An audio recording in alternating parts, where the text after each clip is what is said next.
Oh, hi, everybody. My name is Matt Storrs, and welcome to Mattsplaining. On today's episode, I have an expert on who I'm very excited to speak with. Expert, please introduce yourself and tell us what you're an expert on. Hey, Matt, I'm Jeanne Andrus, and I am the Menopause Guru. I have spent the last about 12 years of my life learning about and helping women cope with the changes that come with her menopause journey, all the way from when it starts to well past when it ends. I have a podcast called Menopause Matters where I talk all things menopause. Fantastic. Yeah, my understanding of menopause and the associated conditions and symptoms is pretty broad, I think. I feel like I previously have gone over perimenopause with a group of folks, and that was really fascinating. And my big takeaway from that conversation was that a lot of my understandings were less about perimenopause, but more about menopause. So, for instance, the symptoms are so pronounced most often that you can get it self-diagnosed. You can say, oh, I'm probably going through menopause. There's stuff like fatigue, there's night sweats, osteoporosis. One of the things that a lot of people don't understand or don't recognize is they think like, oh, I gotta get calcium. And so a lot of people start drinking milk again once they go through menopause. And people realize in our culture, this desire for cheese, desire for milk, it really ramps up as we age because we really start to recognize and appreciate the flavors. But we are getting a calcium benefit, but not everybody can drink that. Some people are lactose intolerant. Some people just don't like the taste. Some people do it for ethical reasons. So they have to find other sources of calcium. And luckily, a lot of fruits and vegetables, a lot of, other foods are high in calcium. And one that a lot of people don't realize is that you can switch to other drink alternatives, such as what I like to affectionately call bone water, which is Topo Chico. Topo Chico, the seltzer, it has a large amount of calcium in it. That's what kind of gives it that very interesting flavor profile and mouthfeel that it has. What a lot of people don't recognize is that in the last few years, there's been a really, really big resurgence of Topo Chicos being sold instead of for like $1, being sold for like $2, $4 in some places. And this is predominantly because of that calcium. And what they've realized is that the seltzer game is really, really focused on people as they age and being able to get more calcium into their diets, whether it's through food or through Topo Chico, is really a benefit. And so that's what has kind of spurred Topo Chico to become as prominent of a brand and to help so many people with their calcium deficiencies.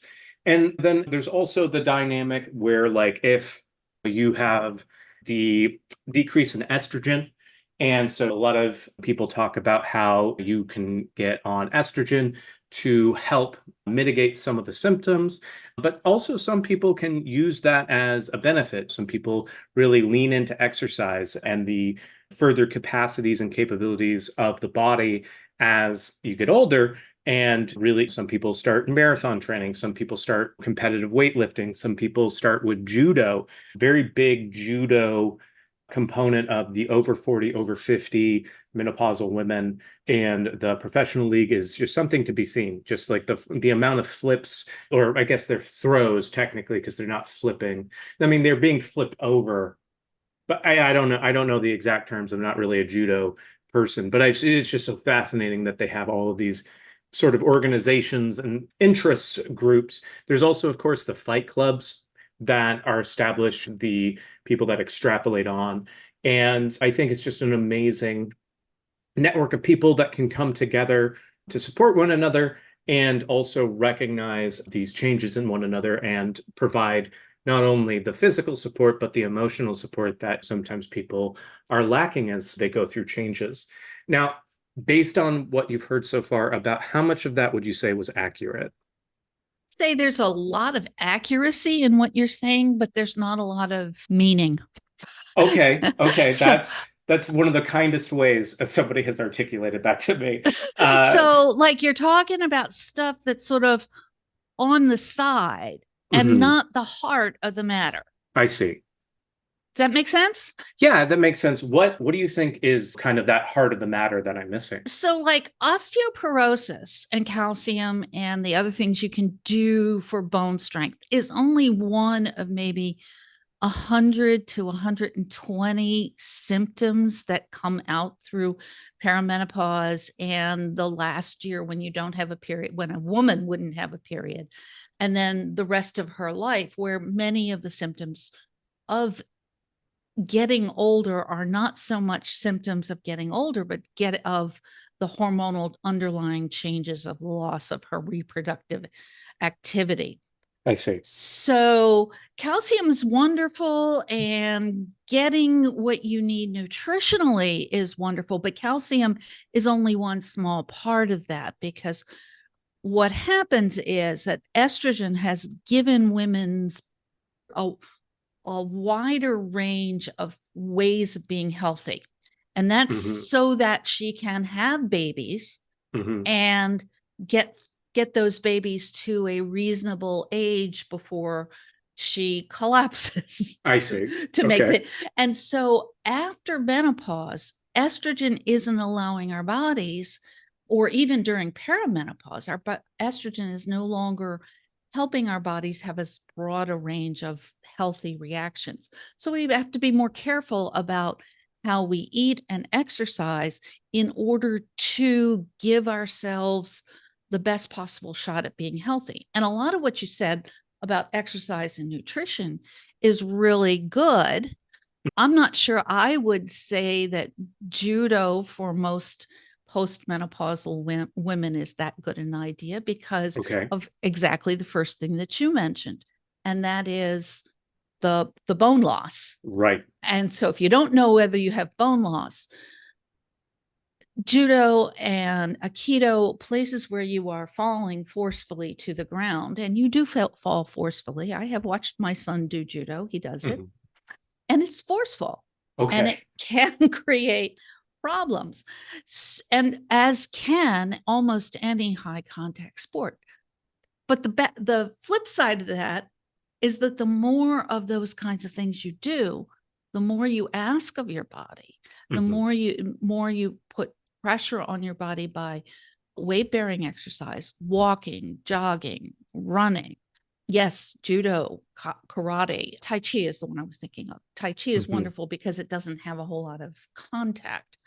But anything that is weight bearing and strength training, the more you put, the more your body responds to that by growing muscle and more importantly, by growing bone. Mm. Muscle is metabolically active, and that means that you don't need to worry as much about weight. Hmm. Whereas with the bone, that's the support for all of those activities. Does that make sense? Absolutely. Yeah. I mean, the bones are the thing that like is the foundational crux of the body's capacity to engage with things. So that makes a lot of sense. And it does seem like if you were to get into judo or more of those contact sports, you would hopefully get into them a little bit before starting perimenopause or menopause, so you can build up a little bit of the muscle strength, muscle memory, so then you can use that as a catalyst to be a little bit Right. safer during it. Right. So the sooner you start something like that, the longer you can go. And for something like judo, the better the better you are able to take those falls and move with them and absorb those falls even if you are a little old. Couple Mhm. things about calcium though. Calcium doesn't work in a vacuum. Okay. So calcium also needs magnesium, Hmm. potassium, and vitamin D3. Those are all vital to your bone health, along with collagen, which is a protein which provides the basic building blocks for bone.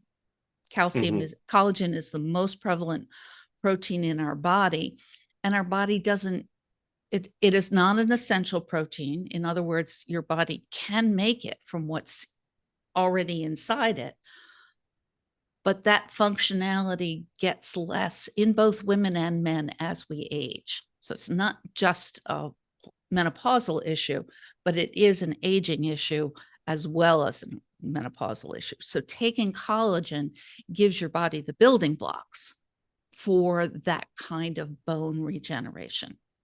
Right. Absolutely.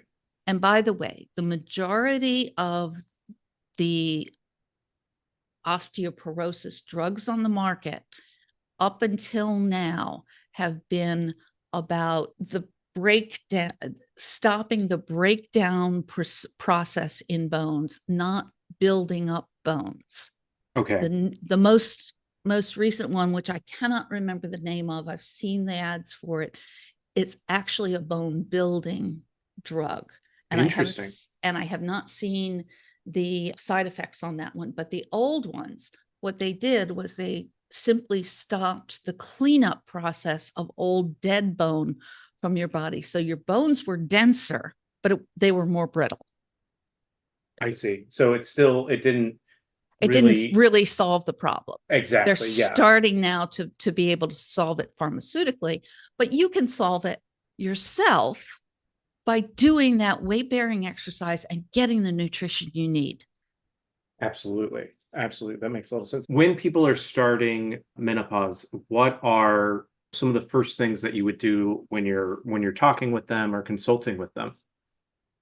I recommend that they start a concentrated process of nutrition, exercise, learning to sleep well, because sleep is, we learn how to not sleep in a lot of ways, especially in American society and in a high stress environment where we learn to lay awake and worry. And then we go through the changes of menopause, which make it easier to lay awake and worry or lay awake and just do nothing. But if we learn to sleep, if we learn how to get past that before we get well into that stage, we can really stop some of the hormonal hijacking that cortisol does.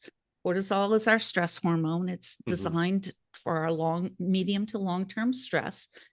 And estrogen acts as a damper on cortisol. So as women age and they lose that estrogen through menopause, cortisol begins to run rampant, which makes things even worse because it's both estrogen, progesterone, cortisol, adrenaline, noradrenaline, and all the testosterone derivative precursors and testosterone are made in the adrenal glands. And when the adrenal glands are busy pumping out cortisol, they're not pumping out everything else you need, especially estrogen, progesterone, and testosterone. I see. So it's like a bad cycle. Right. It's like a car without brakes, if that makes sense. It's like there's multiple processes that need to get the car going. But once the car is going, unless like you are really mindful about like what processes you're going to address, it's going to be hard to get that momentum stopped. Yep.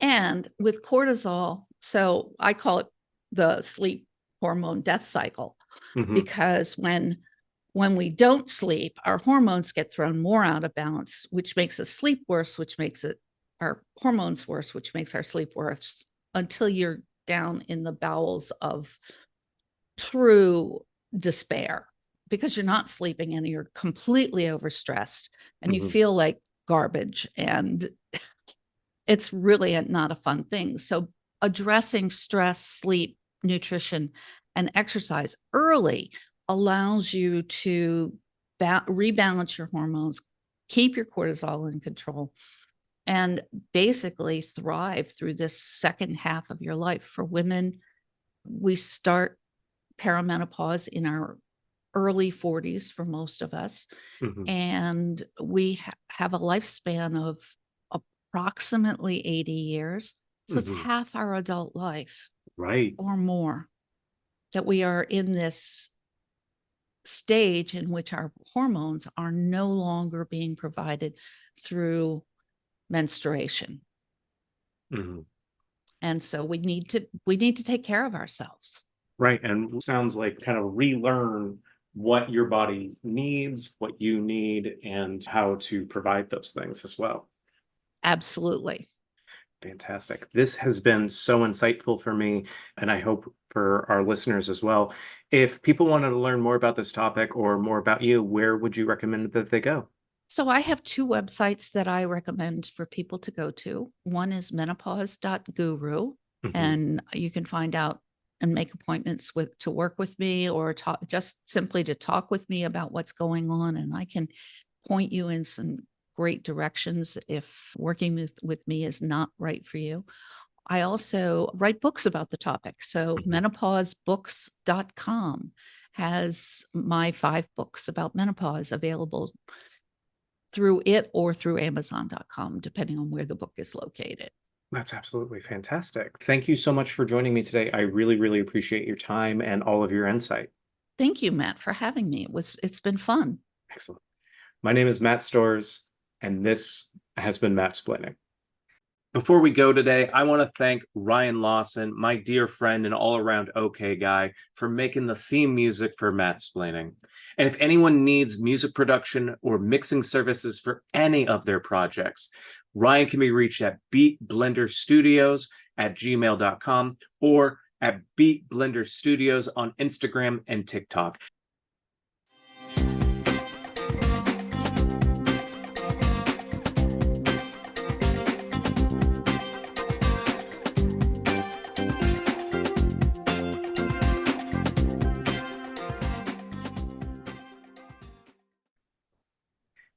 Before we go today, I want to thank Ryan Lawson, my dear friend and all around okay guy, for making the theme music for Mattsplaining.